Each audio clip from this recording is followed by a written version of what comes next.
Hi everyone. In this video I want to think about your greyhound and your garden. Now when you got your first greyhound, the chances are you had a home check and they will have asked questions or looked at photographs or come and looked at your fence and things like ponds and greenhouses and things that might be dangerous, such as sharp things or a bit of rubbish you tucked away in the corner. So they'd have checked out the safety of your garden for your greyhound, but what about the impact of your greyhound on the state of your garden? So for a lot of owners, the key issue is their lawn. If you're someone that loves their lawn, you're going to have a bit of a rude awakening when you get a greyhound, because the chances are that in quite a short period of time, just perhaps a few days, your greyhound can turn your lovely lush green lawn into a sea of mud with a few sad grassy tussocks sticking out of it.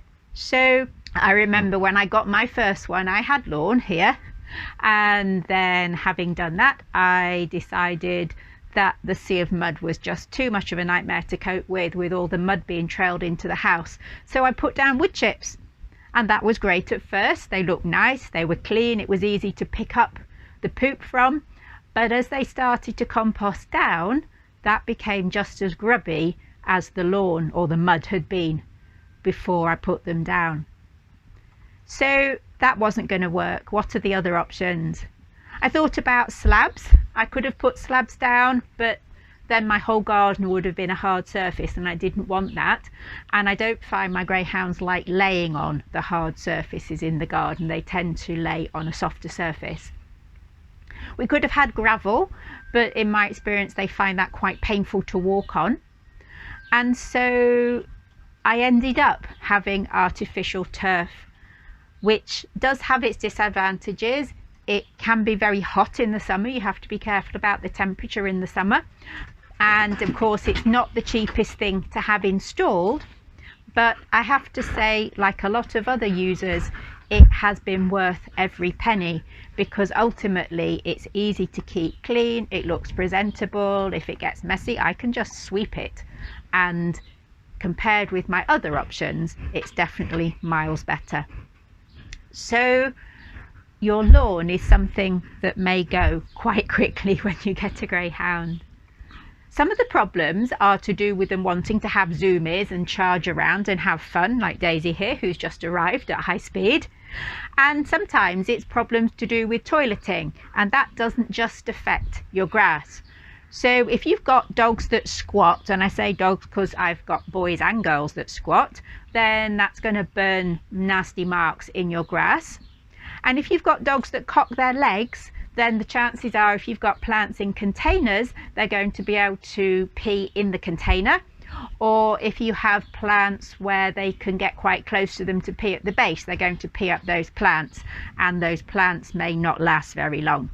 And I found that all the containers I have in my garden, I've had to put them on raised bricks to make them high enough to stop the boys peeing into them, because they were just not lasting very long at all.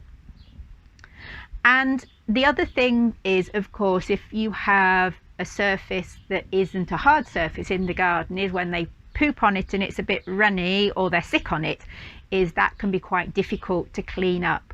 So AstroTurf or slabs are perhaps easier in that respect. The other things you might want to think about are things to do with the plants not being killed, but perhaps causing a problem for your dog.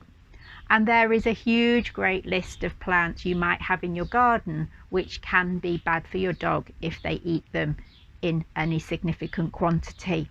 And I'm going to put that linked in the description.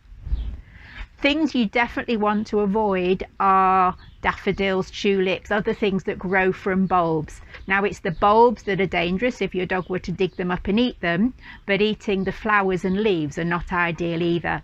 Now I do have all that sort of thing in my garden, but generally my dogs leave them alone. If you find your dog is attracted to them, then it would be something to be avoided, and definitely keep an eye on them to make sure they don't have a taste for daffodils. You also want to avoid vegetables such as onions and garlic if you grow veggies in your garden, because these are equally toxic. Other things to think about are prickly bushes, so things like roses or holly, and some fruit bushes like gooseberries are very, very prickly. And of course, greyhounds have very thin skin, they don't have a lot of fur, and if you have prickly bushes, then you can find that they come back with lots of scrapes and scratches. They might also like to pee on your edible plants, so I soon gave up growing any herbs in containers that they could get at, because I never knew if the herbs had either been snacked on or licked or weed on, depending on the dog, and I soon decided I didn't want to risk eating any of them. And fruit bushes, I've found those can be a problem, as well as I've had dogs that enjoy eating my strawberries and my raspberries when they can get hold of them and they're ripe. So again, you don't always know what's happened to those fruits and vegetables while they're in your garden before you get them in to eat them. We also have to think about, from the dog's perspective, plants that could cause irritation. So some plants can be toxic on the skin, and this very much depends on your dog as to whether it will be a problem or not, but it's one to watch out for. Hey, yeah, Daisy's become Gandalf now. So there's the lawn, there's the bushes, and there's the stuff that it grows in the soil. Some greyhounds just love to dig, just like any other dog. I've often found that digging can come from having zoomies. I've had dogs that will zoom around the garden, and then when they stop, they dig. And that always seems to happen in the same place. And it's amazing how much soil they can shift in a very short space of time. So digging can be a problem, even if it's not in the soil. They might dig holes in your border or in your lawn itself. And they may like to eat that soil. I've got dogs at the moment that like to eat soil both from the garden and from containers. This is called pica, and it's a very difficult condition to stop. It doesn't seem to really be harmful for the dog, not in my experience, but it's not necessarily very good for your plants if the soil gets eaten away from around the roots. So it's not something you really want to encourage or allow for your dog or for your plant's sake.